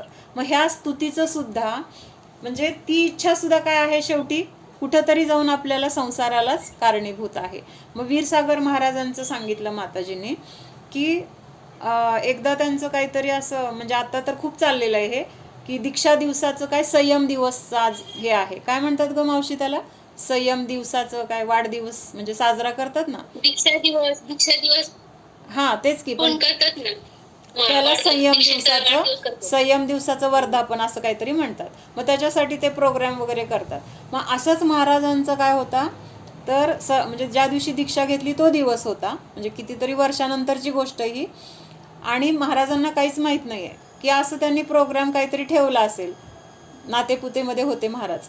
आणि मग तिथं महाराजांच्या लक्षात आलं की अरे ह्या गोष्टीसाठी आज हे सगळं केलेलं आहे. म्हणजे त्यांना अगोदर काहीच माहीत नव्हतं, कल्पनाच दिलेली नव्हती कुणी. आणि मग महाराजांनी सांगितलं इथं जर स्टेजवर काही बोलायचं असेल तर तत्वचर्चा करा, तत्वाचं बोला. तत्व सोडून जर दुसरं काही बोलला, माझं जर कुणी कौतुक केलं तर मी एकदा कौतुक केलं 1 उपवास, 2दा कौतुक केलं 2 उपवास, मी असे उपवास घेणार आहे, तुम्ही त्यामुळं माझं कौतुक करू नका, हे त्यांनी आधीच सांगितलं. पण आता बोलताना भान राहत नाही. लोकांनी काहीतरी कौतुक करायला सुरू केलं. एकदा कौतुक केलं, महाराजांनी लिहिलं 1, दुसऱ्यांदा परत कौतुक केलं, महाराजांनी लिहिलं 2, तिसऱ्यांदा कौतुक केलं 3 लिहिलं आणि महाराज उठले. म्हणजे त्याच्या पुढे शक्ती पण पाहिजे ना उपवास करण्याची, म्हणजे की नाही, म्हणजे इथं स्तुती तर थांबत नाहीये आणि आपल्याला 3च्या पुढं असं अम्मा म्हटल्यावर का, म्हणजे तेवढी शक्ती पण नसते. म्हणून 3 उपवासाचं त्यांनी तिथं 3 वेळा ऐकलं की तिथून ते उठूनच गेले. म्हणजे त्यांच्यासाठी ते सगळं काय असेल ते सगळी लोक जमली होती वगैरे, पण त्यांना त्या स्तुतीशी बिलकुल देणं घेणं नाही आहे. म्हणजे ह्याच्यातून आपण पण हे शिकण्यासारखं आहे की आपल्याला स्तुती किती प्रिय असते. म्हणजे महाराज असून किंवा एवढं सगळं त्यांचं आचरण इतकं उत्कृष्ट होतं, ती खरं स्तुती पण नव्हती बरं का, ते तसं त्यांचं आचरण होतं, ते बोलले होते, बोलण्यात येत होतं पण फक्त, पण तेवढं सुद्धा महाराजांना ते नको होतं. तुम्ही काय बोलायचं ते जीवाबद्दल बोला, ह्या पर्यायाबद्दल काही बोलू नका, असं महाराज सांगायचे. ठीक, ग्रुप असतात आपले व्हॉट्सअपचे ग्रुप वगैरे, त्याच्यामध्ये गेलेल्या लोकांना ते भले ते जाऊन 2 वर्ष 3 वर्ष 4 वर्ष झालेले असतात, ते विनयांजली आदरांजली वगैरे असं मेसेज पाठवतात. ते कितपत योग्य आहे? ते म्हणजे तो जीव गेलाय, देह परिवर्तन झालंय, तरी आपण त्यांना अजून हे करतोय, म्हणजे ते योग्य आहे का नाही? असं काही योग्य नाहीच आहे ना. तो जीव त्या दुसरा, आता समजा 3 वर्ष झालेत आणि आपण असंच म्हणते ना, तू 2 वर्ष झाले, म्हणजे दरवर्षी ते पुण्यस्मरण म्हणून करतात, जयंती वगैरे असं म्हणून, किंवा पुण्यतिथी असं. हे फक्त म्हणजे आता हे जे आपले आदर्श आहेत ना, गुरु वगैरे, मुनी, आरिका, म्हणजे ते सुद्धा का आदर्श आहे तर त्यांनी त्यांची जी साधना केली त्या साधनेला आठवण्यासाठी जर आपण ते करत असेल त्यांच्यासाठी तर योग्य आहे. पण हे बाकीचे जे आपण व्यवहारातलं करतो ना, एकतर तो जीव साधक नव्हता, म्हणजे असं मुनी वगैरे किंवा असं काही उत्कृष्ट साधना नाही, संसारी एक सर्वसाधारण, म्हणजे तो जीव तर असं म्हणजे कौतुक किंवा त्याचं ते पालन करण्यायोग्य पण नव्हता, तरी सुद्धा आपण त्याचं करतो. म्हणजे आता तो जीव कुठं गेलाय, ज्या क्षणी मरण झालं त्या क्षणी दुसरी पर्याय सुरू झाली. समजा 3 वर्ष झालीत आज, तर त्या 3 वर्षामध्ये तो जीव तिथं 3 वर्षाचा झाला. आता कुठं असेल तिथं, स्वर्गात असेल किंवा अजून दुसऱ्या मनुष्यगतीत, तिर्यांच्या गतीत कुठं असेल, किती पापी असेल तर त्याचे तिथं सुद्धा परत जन्ममरण झालं असेल. म्हणजे आपल्याला कुणाला काय म्हणायचं नाही, पण असं असू शकतं ना, होऊ शकतं ना. परिणाम कसे आहे, तिर्यांच्या गतीला गेला, तिर्यांच्या गतीमधलं आयुष्य काही गॅरंटीच नाही आहे. म्हणजे असे जन्मलेले ते कुत्र्याची पिल्लं वगैरे, आज जन्मलीन उद्या मेली, होतं की नाही असं. म्हणजे काय अर्थच नाही, काहीच अर्थ नाहीये. हे सगळं उलट मिथ्यात्वाचं पोषण आहे. बघून बाबा त्यांनी केलं मग आपण कसं नाही हा, मग तेच देखादेखी सगळं करतो आपण, चुकीचं आहे हे सगळं. पण काय असं बंद वगैरे पडतात का असं, म्हणजे काय असं काय आपण त्या खोट्या मान्यतेला आपण अनुमोदन देतो की नाही. त्यांनी केलं म्हणून मी पण करतो, पण आपण केलंच ना, मुळात केलं पण, किंवा त्या ग्रुपवर राहून नाही केलं तरी, बघितलं तरी तिथं अनुमोदना झाली आपली. म्हणजे मला पण हे म्हणजे खूप अवघड वाटतं. वाढदिवसाचं सुद्धा तुम्ही हे करू नका म्हणतात, विश करायचं नाही, नाहीच करायचं की. तुमचं तुम्ही मनुष्य जीवनाचं जर सार्थकच केलं नसेल तर त्या मनुष्य जीवनाला उपयोग काय. बर्थडे, हॅपी बर्थडे वगैरे एकतर तो शरीराचाच आहे, म्हणजे शरीर मिळालं, जीवाचा तर तो वाढदिवस नाहीये. दुसरी गोष्ट की भगवंतांचं जन्मकल्याणिक वगैरे का साजरं केलं जातं, तर त्यांचा जन्म परत होणार नाहीये, परत ते कुठल्या मातेच्या गर्भामध्ये जाणार नाहीयेत. म्हणजे हा त्यांचा शेवटचा जन्म, आणि असा जन्म आहे की ज्याद्वारे सगळ्या बाकीच्या जीवांचं सुद्धा कल्याण होणार आहे. त्यांचा जन्म झाला, त्यांच्या निमित्तात किती जीवांचं कल्याण आहे, त्यामुळं त्यांचं जन्मकल्याणिक साजरं केलं जातं. पण आपलं कर्तृत्व आहे, किंवा आपलं काय तिथं काय केलंय आपण, आणि कुणाचं करतोय, मुख्य म्हणजे सगळ्यात तिसऱ्याच कुणातरी करतोय आपण. ह्या शरीराचं, म्हणजे तिसऱ्याचं म्हणजे दुसऱ्या व्यक्तीचं नाही म्हणायचं, आपल्याच शरीराचं आहे ना. शरीर आपलं आहे का? तसं नाहीये. शरीर मिळालं म्हणजे जन्म, शरीर नष्ट झाला म्हणजे मरण. मग त्या शरीरामध्ये माझं अस्तित्वच नाहीये, तर माझा हॅपी बर्थडे कसा, कळतंय का? त्यामुळे ह्या सगळ्यात चुकीच्या पद्धती आहेत. आणि ह्या व्हॉट्सअपमुळे तर आता इतकं ते झालेलं आहे, नाही केलं तरी राग येतो, कळतंय का? म्हणजे तिथून पण पंचायत आहे, केलं तरी असं आहे. म्हणजे दोन्हीकडून, म्हणजे असा हा पंचम काळ कसा आहे माहिती का, कुणीकडून तरी आपल्याला पाप कर्मालाच बांधून द्यायला बसलेला आहे. म्हणजे कुठेही, त्यापेक्षा मग नाही राहायचं ग्रुपमध्ये म्हटलं तरी पण पंचायत आहे. असं सगळीकडून पंचायत असलेलं आहे.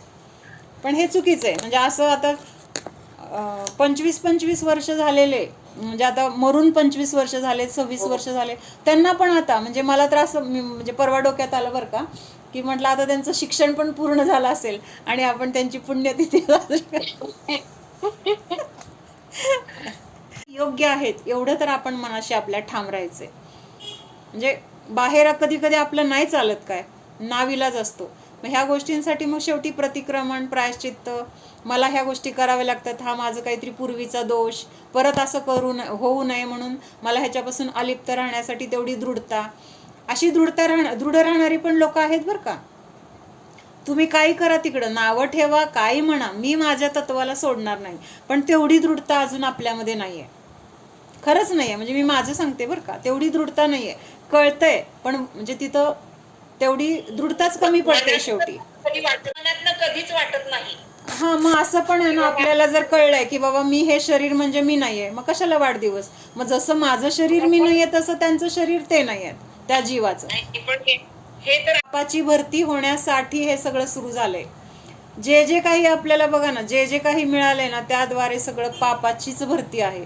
म्हणजे आता मोबाईल आला, पूर्वी आई वडील कुठे, 8 दिवस माहित नसायचं, शाळेत काय शिकतायत माहित नसायचं, कुणाचं काय चाललंय, आई वडिलांचं एवढं लक्ष नसायचं. आता अगदी बारीक बारीक बारीक बघून सुद्धा सगळं चुकीचं होतंय. म्हणजे सगळं जे आपल्याला मिळत चाललंय ना, त्याच्यामधून आपलं पाप कसं वाढेल हेच त्याच्यातनं दिसतंय. म्हणजे आता पूर्वी कसं होतं, दुसऱ्याच्या पर्यायामध्ये आपण लक्ष घालायचं नाही म्हणतो ना, आपण ते जास्त लक्ष घातलं चाललंय. हा ठीक आहे, तेच आता कर्माच्या